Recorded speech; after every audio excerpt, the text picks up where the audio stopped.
Rundown. I'm Jason Gilbo. With me is Justin Elick, taking a look at some pitching options on FanDuel and DraftKings tonight. What do we got? 9 game slate. So, bigger Monday slate than usual. And actually, we have some pitchers we can actually talk about. Yeah, and it's weird, though, because, name recognition-wise, there's quite a few pitchers, but not the greatest of spots here. So it's going to be – you mentioned we were talking before the show about how it's going to be a really fun tournament slate because – people have their specific opinions about these guys, and some of them pitching much worse than their actual talent level. And I think finding the one that kind of returns to form tonight is going to be the key. I guess one guy, we'll get to him, but one guy's still in good form. Yeah, we'll talk about Steven Strasburg first, and then we'll kind of get to those other names that we're hinting at here. Strasburg going up against the Braves, huge home favorite. Over 200 favorites. Atlanta 3.5 run total. I don't like the Strasburg price all that much, but he's definitely the top play on the board. Yeah, he's faced Atlanta twice, 14 and 2/3 innings, 23 strikeouts, 3 walks, 11 hits, 4 earned runs. So, I think he's really the only option on the board that I feel good about. Obviously, it's easy to say that with the top price guy, but even with these other big names here, I think Strasburg, if you're going to play one guy, you're going to play cash games, I think he's the guy you lock in. And even in tournaments for me, I don't feel great about the floor of a lot of these other guys at all. So still a guy that be heavily owned for me, and I'm sure I'm not the only one. Yeah, no, I'm definitely with you. I kind of worry a little bit. It's like 92 degrees in Washington tonight. Yeah, it's 92 degrees everywhere, though. So I know, but Strasburg, I don't know. I just remember a couple of times where, like last year, whenever it got like crazy, insanely hot, he would just kind of like falter off just a little bit. Yeah, that's true. He doesn't have a whole lot of meat on his bones, so I don't know. If you look at it, though, the one thing that worries me, and obviously this is a recent stat, but over the last 14 days, the Braves have the lowest strikeout rate in baseball at 15.6%. However, it's still Steven Strasburg. He still misses a ton of bats, so it doesn't scare me off of him there. But I don't know. Maybe some people will look at that and maybe come off him. I hope. Because I still have zero issues with him. I still think he's got easily that double-digit strikeout upside tonight. Yeah, I do too. I definitely think he's the top play on the board, and I'll be using him. I think you can justify a tournament fade in some lineups for him, though, as you can with most pitchers most nights. Yeah, agreed. We'll talk about Jacob deGrom next. He's been absolutely awful the last 2 starts. He's given up 15 earned runs to Texas and Milwaukee. At Texas, that's tough. Milwaukee at home, I was expecting a much better start than what he threw out. Yeah, that was the night where I unintentionally faded him. It wasn't a spot that I just necessarily was thinking, don't play him, but I just somehow didn't land on him. And, that was fortunate because he was just terrible. You look at what he's done over the last 14 days, 13% strikeout or walk rate almost, 17% strikeout rate, giving up a 439 batting average. XFIP Sierra both just absolutely horrible. His FIP is almost 10. But then, you look at the fact that the Cubs, another one of those teams that people still kind of look at and think, well, it's the Cubs, so I'm not going to play a pitcher in poor form against them. But the Cubs are, I guess you can't be in as bad a form as deGrom is, but as far as an offense goes, 25th in the league over the last 14 days with a 301 team WOBA. 306. 16 homers is among the worst. 22% strikeout rate is pretty bad. 11% walk rate, I believe 11.3% is actually the highest, which is good. But the thing with deGrom is he never walks a lot of guys. He gives up hard contact when he gets hit, but not a guy that's going to give up a lot of free passes. So, if he's throwing strikes and the Cubs still aren't hitting strikes, which they haven't done really all year, they've been a huge disappointment the entire season. So I think this is a good spot to play deGrom in your tournaments. Still not a cash game guy for me until I see him, start to look better. But definitely a guy that I think will be lower owned than he should be on this spot. Yeah, I'm with you. I'll definitely have some deGrom tournament shares. And, yeah, you pointed out the Cubs' numbers. That's basically been their season average against right-handed pitching this year. The 22% strikeout rate I'm definitely intrigued by because you do look at deGrom. He really has flashed some upside. He's traded in, the hard contact for strikeout upside this season. If you look, let me find it here. 14.8% swinging strike rate, near 30% strikeout rate. But the hard contact, I mean, 38%. That's a ton. I like them tonight. I mean, I just look at this lineup and think Wilson Contreras can't hit the ball right now. You're going to get John Lackey in there. Kyle Schwarber looks awful at the plate. Wilson Contreras. I mean, outside of Rizzo and Bryant, who haven't been the most consistent, like I look at that back half lineup, and there's a chance for a lot of strikeouts. Yeah, I mean, we keep talking about it. Maybe one day it gets better for them this season, but I mean, there's no indication. It's June 12th. You know, we're starting to push it.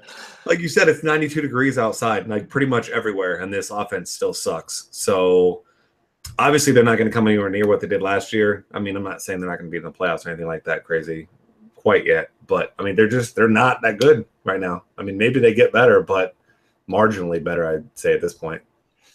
Yeah, I'm with you. I feel bad for them. They got theirs. Yeah. We get to two other guys here. We'll talk about Rick Porcello at home against Philly. Philly's projected for right now at 4.2 runs. I mean, that's not great, but I mean, huge home favorite. He's another one who's over minus 200. Porcello really hasn't been that great either. But I like his price. I mean, I think the matchup's fair. He needs to put it together. He's allowing a ton of base runners. Yeah, I mean, I think he was the guy. I think we called him fraudulent, or I know I did. Maybe I won't put words in your mouth. I called him fraudulent last time. I mean, and he really has been. But you know, this is also as far as good spots go tonight. You know, you've got probably the worst pitcher on the board in Bronson Arroyo facing the worst offense. So he's kind of. I mean, we'll get to that. I guess it's a conversation, whatever you want to call it. That's not a good spot for him. But you know, you want to try to pick on obviously the lesser offenses, and Philly's among the worst in baseball. I mean. Last 14 days, a 283 team WOBA, striking out 24% of the time, walk rate of 5%. I mean, Porcello's issue has been, you know, with hard contacts and really a little bit more home runs than he'd like as well. But, you know, it's still a guy that he's just not keeping the ball on the grounds. I guess that was never really his strength. But, you know, last 14 days, 21% home run to fly ball ratio. Maybe that kind of slows down a little bit. Hopefully he doesn't maintain that number, and he shouldn't. So, I think this one is more a play on the matchup. Obviously, a huge total, good ballpark for offense. So not everything going in his favor there, but I think you have to consider him because when you factor in the matchup, I think it's a decent spot for him. Yeah, I do too. I mean, 25th in WOBA. And to put the Cubs WOBA in perspective, they're 24th. So they've done basically just as bad as the Phillies this year. Just have scored a little bit more runs. But yeah, I mean, 23.4% strikeout rate against right-handed pitching. Cesar Hernandez to the DL. Not that he was a huge difference, but that's a pesky leadoff hitter out of the lineup and who can put speed on the bases as well. I'll give him some credit and say that's a pretty big loss for that offense. Yeah, I mean, if you think about Herrera's hit well recently, outside of him, I mean, nobody's really been good. I mean, nobody's been consistently good really outside of Hernandez all season long. So, yeah, I think it makes you kind of sick to think about it. But, you know, on this slate, you still want to go with some guys with talent. And it seems like the Phillies, more often than not, have been out here beating themselves. So Porcello might just need to just throw strikes in this one. I think he'll be fine. He should get plenty of run support. He should be able to get the win. If he gets your quality start and a win here, I think you're more than happy. Yeah, I think so too. And the one thing that's good about him is he's going to pitch deep into games. I mean, yes, we've talked about how bad he's been. I mean, giving up 5, 3, 2, 4 runs, but he hasn't gone less than 6 innings this year. So, I mean, he's not going to absolutely kill you. Yeah, that's true. So, really, you look at his numbers. I mean, you get guys like Tanaka. I mean, big time negatives when he's been bad, and when Porcello's been bad, like you said, he's still eating up some innings. He's still a guy that somehow manages to at least come close to quality starts, and it helps having one of the better offenses of baseball behind him. Yeah. So I mean, on FanDuel, I think that's definitely just a GPP play, but I mean, personally, I don't mind him in cash games and SP2 on DraftKings just for those reasons, because I like Kyle Freeland. I don't mind the price tag there. I mean, I think he's cash game playable as well, but I can't say anyone else is cash game playable in that price range and below. No, and I mean, going to Freeland while we move to him, I guess it's probably the best ballpark. I mean, I guess some people like San Diego. I'd prefer Pittsburgh. I mean, San Diego still kind of amplifies home runs a little bit, but Freeland's a guy who's just been not great but good. You got that Pittsburgh offense that's starting to hit somewhat, but more so it's Andrew McCutchen finally becoming more of himself. And, you got Cervelli's out of that lineup. Obviously, Starling Marte is still gone. I mean, it's not a particularly good lineup. We keep talking about it on these shows. You get David Freese, a guy batting in the top 4. I mean, it's Josh Bell is the guy that's been hitting, of course. You worry about him. But, Freeland just does a good job of limiting damage. So if you just need that guy to eat up 5-6 innings for you, put you in a good spot. And, you can make mistakes in that ballpark that aren't going to hurt you nearly as bad as places like Houston and Texas and Boston, some of these other places. Yeah, I mean, Freeland plus ground ball rate, 57.5%. That's second highest to Perdomo on the slate. I mean, not a huge swing and miss guy. Walk rate, 9.4%. I don't love it. But, yeah, I think Freeland's a fine option. I mean, like you said, I'm kind of surprised at the run totals here. I mean, I know it's a warm night, but Pirates are projected for right around 4.75 runs. I don't know if I'm quite buying that. I mean, like you said, the lineup here, Mercer, Harrison, David Freese, McCutchen. I mean, McCutchen, I think you worry about. Harrison's been hitting the ball well, but yeah, it's not much. Yeah, and even with the Pirates been hitting well recently over the past 2 weeks, 8th in WOBA, but one of the lowest power numbers of any team. I mean, 148 ISO, and that's with a 350 BABIP. I mean, they just have zero power in that lineup. So, I mean, that's a perfect spot for Freeland because he's not the guy that's going to go out there and give up a bunch of home runs.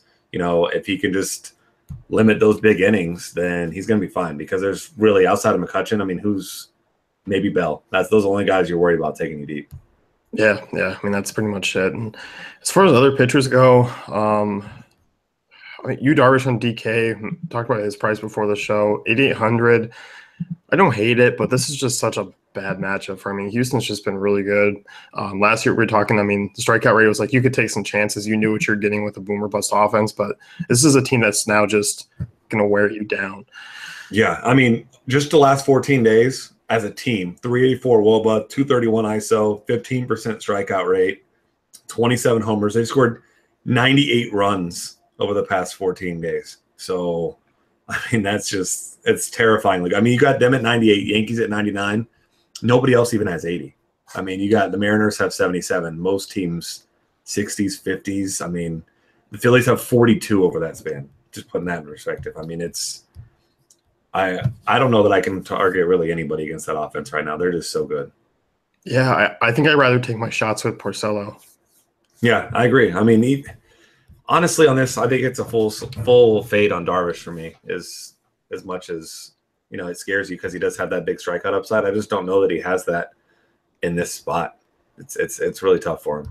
Yeah, last start was finally the first time that he actually shown some good strikeout numbers in a while. Other than that, everything's been down this year in terms of strikeout numbers from his career numbers. Yeah. I think we talked about that last time. I think, was that Monday when we talked about it? Yeah, I think so. So, yeah. Should we talk about Masahiro Tanaka, cheap on the road against the Angels? You can talk about him. I'm not playing him. There's something wrong with him.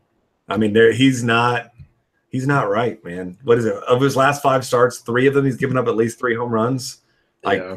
I know the Angels don't have Trout, but they've actually been hitting fairly well considering they don't have any good hitters in their lineup under the age of 50 right now. But I think that's what worries me is if they have like a higher strikeout rate, I'd be fine with it because this is not an Oakland team that's going to strike out 13 times against them like you did 3 starts ago. Yeah, exactly. If it was a free swinging team, like you get, like you said, them, maybe Milwaukee, a team like that. But I don't know. I don't think I'm willing to stomach the potential negative 25 from him tonight. Yeah, I mean, this would definitely be a DK move as an SP2 because he is about a full 1,000 cheaper than Porcello. I don't know, -140 road favorites. Angels under 4 runs, but I mean, we've been here before with Tanaka, so I don't know. I might have 1 or 2 GPP shares. I'm not going to completely roll them out. It's just more if I need that extra 1,000 and I want to work in a nice bat and I really like the lineup, then I'll use them. But once again, if this is 10 lineups, he's in 1. Yeah, I can see that. I mean, really, I honestly, as much as I hate to say it, I'd rather take a shot on a guy like Mike Foldenwitz against the Nationals.